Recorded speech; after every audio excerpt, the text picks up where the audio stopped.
A continuación vamos a resolver un ejercicio relacionado con el tema de la electrostática. El ejercicio dice así: tres cargas eléctricas cuyos valores son una carga Q1 positiva de 2 por 10 a la menos 6 coulomb. Tenemos una carga Q2 positiva de 3 por 10 a la menos 6 coulomb. Y tenemos una carga Q3 que también es positiva de 4 por 10 a la menos 6 coulomb.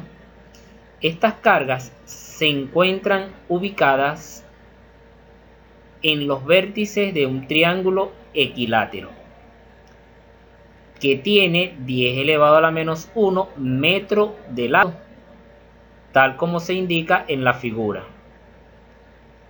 Calcular la fuerza resultante que actúa sobre la carga Q3. Aquí tenemos el triángulo equilátero. Debo recordarte que un triángulo equilátero es aquel que tiene todos sus lados igual. Entonces, lo primero que vamos a hacer es dibujar un plano cartesiano. Y en dicho plano cartesiano vamos a dibujar este triángulo equilátero, tomando en cuenta que nos están solicitando la fuerza resultante que actúa sobre la carga Q3. Esto quiere decir que esta carga Q3 debemos dibujarla en el origen de coordenada, específicamente en este lugar. Entonces, el dibujo del triángulo equilátero en el plano cartesiano quedaría de la siguiente manera. Aquí tenemos la carga Q1 positiva, la carga Q2 positiva, y acá tenemos la carga Q3, que es la carga en estudio positiva, ubicada en el origen de coordenadas. Nos corresponde ahora hacer la representación vectorial de las fuerzas que están actuando sobre la carga Q3. Como la carga Q1 es positiva y la carga Q3 es positiva, entonces estas cargas van a experimentar fuerza de repulsión. Esto quiere decir que la carga Q3 se alejaría de la carga Q1 y la carga Q1 se alejaría de la carga Q3. Como la carga en estudio es la carga Q3, entonces me interesa es este vector, que lo voy a llamar fuerza que la carga 1 ejerce sobre la carga 3. Como la carga Q3 es positiva y la carga Q2 también es positiva, dichas cargas van a experimentar fuerza de repulsión. Esto quiere decir que la carga Q3 se alejaría de la carga Q2 y la carga Q2 se alejaría de la carga Q3. Como la carga en estudio es la carga Q3, entonces me interesa este vector, que lo voy a llamar fuerza que la carga 2 ejerce sobre la carga 3. Vamos a identificar toda la información correspondiente a este problema que vamos a resolver para hallar la fuerza que la carga 1 ejerce sobre la carga 3 y la fuerza que la carga 2 ejerce sobre la carga 3. Entonces tenemos que la carga Q1 va a ser igual a 2 por 10 a la menos 6 coulomb, la carga 2, que es positiva, de 3 por 10 a la menos 6 coulomb, y la carga 3 de 4 por 10 a la menos 6 coulomb. Además de eso, estamos trabajando con un triángulo equilátero y la distancia que existe desde la carga 1 a la carga 3 es de 10 elevado a la menos 1 metro.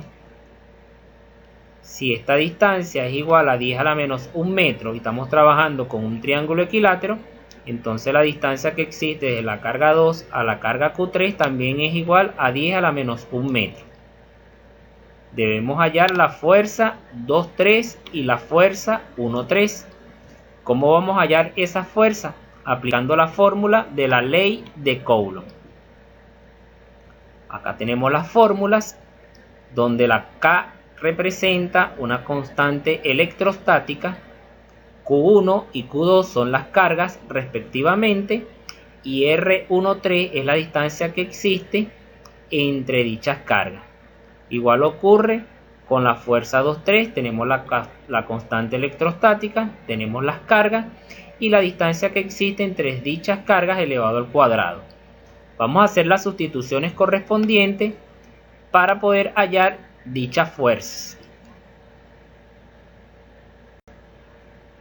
Entonces, la fuerza que la carga 1 ejerce sobre la carga 3 va a ser igual a la constante, que tiene un valor de 9 por 10 elevado a la 9 newton metros cuadrados sobre coulomb cuadrado. Ese es el valor de la constante. La carga Q1 tiene un valor de 2 por 10 a la menos 6 coulomb, y eso va multiplicado por la carga 3, que tiene un valor de 4 por 10 a la menos 6 coulomb.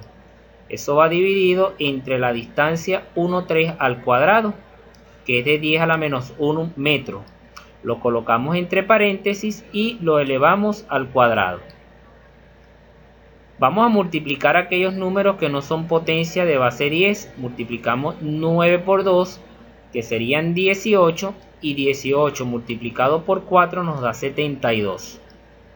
Ese 72 va multiplicado por un 10 elevado 9 menos 6 me daría 9 menos 6 nos daría 3, y 3 elevado a la menos 6 daría menos 3. Entonces 72 queda multiplicado por 10 elevado a la menos 3 newton metros cuadrados.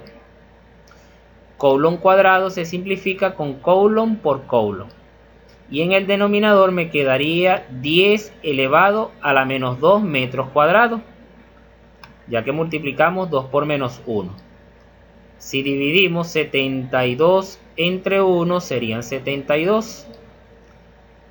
Un 1 que acompaña a la potencia de base 10, y aplicando división de potencias de igual base dejamos la misma base y restamos los exponentes. Menos 3 menos menos 2 nos da igual a menos 1. Metros se simplifica con metros y nos quedaría newton. Y 72 por 10 a la menos 1 es equivalente a que digamos 7,2 newton.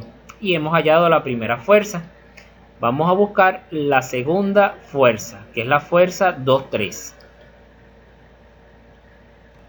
Para la fuerza 2,3 hacemos la sustitución. La constante electrostática, que tiene un valor de 9 por 10 elevado a la 9 newton metros cuadrados sobre coulomb cuadrado.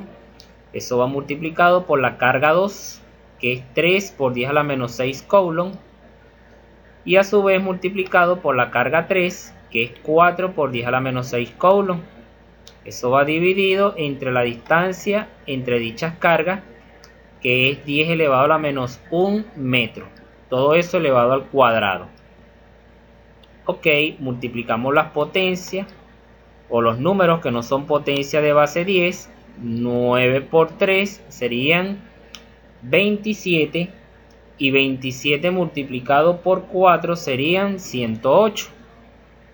Ese 108 va multiplicado por una potencia de base 10. Sumamos los exponentes. 9 menos 6 serían 3, y 3 menos 6 serían menos 3. Entonces 108 va multiplicado por 10 elevado a la menos 3 newton metros cuadrados. Coulomb cuadrado se simplifica con coulomb por coulomb, y en el denominador me quedaría 10 elevado a la menos 2 metros cuadrados, ya que se multiplica 2 por menos 2. Dividimos 108 por un 1 imaginario que acompaña la potencia de base 10, nos quedaría 108, y ese 108 va multiplicado por una potencia de base 10 que va a tener un exponente de menos 1, ya que menos 3 menos menos 2 es igual a menos 1, 10 a la menos 1 newton, ya que metros se simplifica con metros cuadrados con metros cuadrados. Entonces esta expresión es equivalente a decir 10 elevado o equivalente a decir 10,8 newton. Y hemos hallado la segunda fuerza. Gráficamente quedaría de la siguiente manera. Acá tenemos la representación vectorial de dicha fuerza. Tenemos la fuerza 1,3, que es de 7,2 newton, y tenemos la fuerza 2,3, que es de 10,8 newton.